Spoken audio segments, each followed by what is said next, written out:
with Prince Albert Raiders head coach Jeff Truitt. Jeff, appreciate you taking the time to do this. An exciting time of year, of course, for everyone as we get set for the start of a new season. Just in general sense, why don't you give me the look, the feel, how everybody's feeling in Prince Albert ahead of a new season? Well, pretty excited. As the players start to filter in, they're doing some off ice conditioning, of course, and just getting ready for registration and then the training camp goes. But guys are excited. They're excited to get back. They're determined because of last year not making the playoffs. We played some good hockey and looking to take another step again this year. So everybody's refreshed. Everybody's ready to go. Great attitude. You take a look at some of our new guys with our two new Europeans coming in. They're really excited about being here. The acquisition of Chase Coward that we got last week. He's real excited to come in as well, along with our first year players. Some of our younger players have been in the pipeline here for a bit.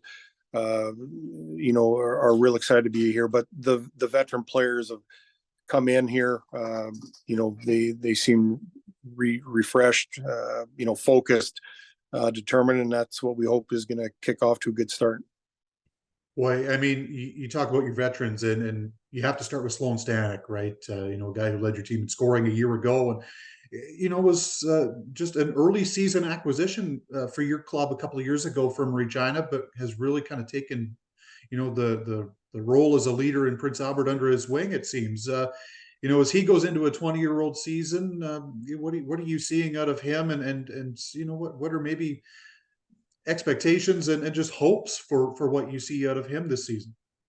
Well, he had 31 goals last year. So, obviously we're looking for him to continue that and improve on that stat. And he's going to put, a lot of pressure on himself to up those numbers as well. It's not always an easy league to score in, for sure. For a 20-year-old, you look for him to lead the pace and really drive this team. And, being that offensive catalyst that he is, we're looking for him to put up some big numbers this year. Terrell Goldsmith heard his name called at the 2023 NHL draft by Arizona, fourth-round pick. A guy that really kind of shot up the rankings, right, as the season went on. And, you look at the Coyotes, their draft class, all bigger bodies, bigger defensemen from this league too. How big a feather in the cap of Terrell Goldsmith is that for him, to know that the hard work that he's putting in and maybe not getting noticed at the start of the season paid off, and now he's got that NHL prospect status under his cap. Yeah, coming into the season last year, it's always tough as a defenseman, but he earned the promotions that he got. He's in our top four. He's in our top two towards the end of the year, just because of his improvement. Kept the game simple. He's obviously a physical guy, that makes people know that he's on the ice. But with that, he complemented his puck play, quite a bit, and kept the game simple, just moved the pucks, just being a good defender that way.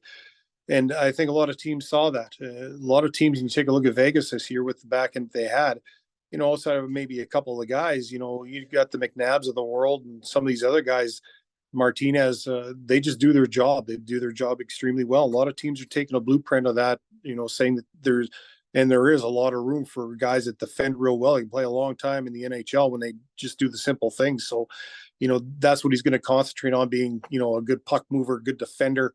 We're all excited for him when he got his name called, for sure. It just goes to show that his improvement paid off, and now he's getting to see the NHL pro level in the spring, and then he's going to go back for camp here in September. That's only going to add on to his experience and his improvement factor. So, we're expecting him to be the one of the anchors back there this year. The responsibilities will grow for him, which is great. And is that maybe a guy, and those who are beneath him in terms of age, that the lessons of the guys who've come before him? You look at like a Nolan Allen and a Landon Kosher, two guys who were part of your group, at least for part of the season in Nolan's case last year, and now have moved on. Those little pointers and just being around those guys. Are those some of the players that whose lessons now that we can maybe start to see manifest in a new generation of Raider defensemen? Yeah, absolutely. And I mean, it even goes back further to Caden Gooley, and he was around when Caden was here as well. And Caden learned from, you know, Pahal. He learned from Zach Hayes. We've had a pretty good run of defensemen here over the last few years, and then it turned over to Caden, and then it went to Nolan, and then you take a look at some of the other guys, Landon Kozier, who was a real cog in the wheel for us, and he's learned from a lot of good guys here, and understanding that now it's his turn. You know, even at a younger age, it's his turn. He's seen a lot of good players go through here, and he can pick up and run with some of the teachings that he got from those guys. And you know, now it's a fine balance between, you know, sharing that knowledge with some of our younger guys, but yet progressing his game, which he needs to do. And you know, now it's a matter of making a staple for himself with the Coyotes. And when that gets done and he comes back here, well, then that's what we're expecting him to do. And I guess it goes from a learning standpoint to now, you know, giving your advice to guys. And I think that's a natural evolvement for leadership. Your group knows all about what Ryder Ritchie brings to the table, and obviously, you know, a guy that was named WHL Rookie of the Year this year. The wider, you know, hockey watching audience, I think, got a real taste of what Ryder Ritchie was like at the Hlinka Gretzky Cup earlier this month. You know, but for those who haven't seen, you know, what this kid is all about, you know, maybe just describe Ryder Ritchie's game, and just, you know, where he fits in your lineup, and just how big a piece he's going to be now after a pretty strong 16-year-old season. Yeah, you know what?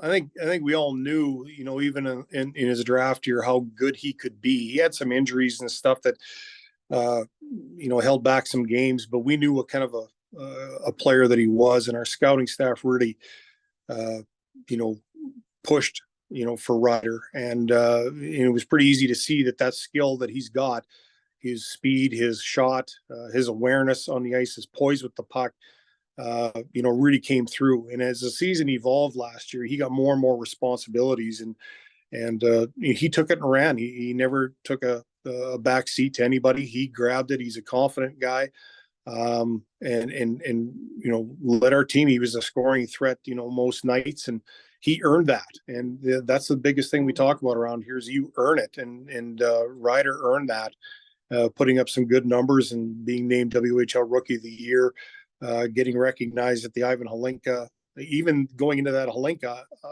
you know, a lot of people still, I don't think, really appreciated Ryder as much as what we've seen, because maybe they hadn't seen him as much. But I think he proved himself at that Ivan Halinka that he's an elite player, and you know, with our group, he's a top six guy for sure. You know, he makes plays. He's an excellent player, and you know, he's coming back with a lot of confidence and knowing that he can be an impact player every night. You touched on it off the top, Jeff, just about, you know, your group being hungry this year after coming a little bit just slightly short of making the playoffs a season ago. You know, you go through that kind of an experience where you work so hard for 8 months of the year and it ends in disappointment, for lack of a better term. But for a group that has so many returnees, and so many players that were maybe on the younger end of the scale on the WHL, you know, what does that lesson and that experience maybe teach your guys that can help them as they kind of develop and move forward into this season? Well, what we needed to do last year is we made a conscious effort that our younger guys had to play, and it was necessary what we went through last year. Um, you know, we didn't reach the goal that we wanted to. We wanted to make the playoffs. We came up short, uh, but within that, we felt like the season was a success because of our younger guys, the impact that they had. Even our older guys, you know, really were great about bringing this team along, not just for a week, but for the whole year. Like every night was important to us. After Christmas, the push was on, you know, to try to gain some traction and get into that spot. Came up a little bit short that way, but I think as you grow, you know, from year to year in that cycle that we go through in junior hockey, the last year was necessary for us to go through this experience and to you know, build and develop, you know, these younger guys along with our older guys. Really did an excellent job of pushing our group. Now you turn the page to this year where those younger guys are no longer, you know, just players. Now they're impact players. They learned a lot last year, and they continue to learn. But you know, it's never fun being out in March, and it's a long off season. You watch other teams play, and you want to be there. And I think that's sort of the next step that we want to get to. And we know that the journey is going to be long, and we know it's going to be challenging because in this league anybody can beat anybody, and but you got to play your best game, and it forces you to elevate your game every night. And I think that's a thing that you can't be inconsistent. You got to be prepared every night, and you're expecting guys to step in and play a bigger role, a bigger impact role, a better role of making a difference now, rather than just being not happy to be in the lineup, but just you're not relied on maybe quite as much as a younger guy. But even at a young age group, another year older now with this young group, they're determined to not play as a younger guy. They're determined to play as a good team group of I wouldn't say veteran, but they've got experience now. So we're expecting a step up this year, and I know what that group inside of our dressing room is the same way.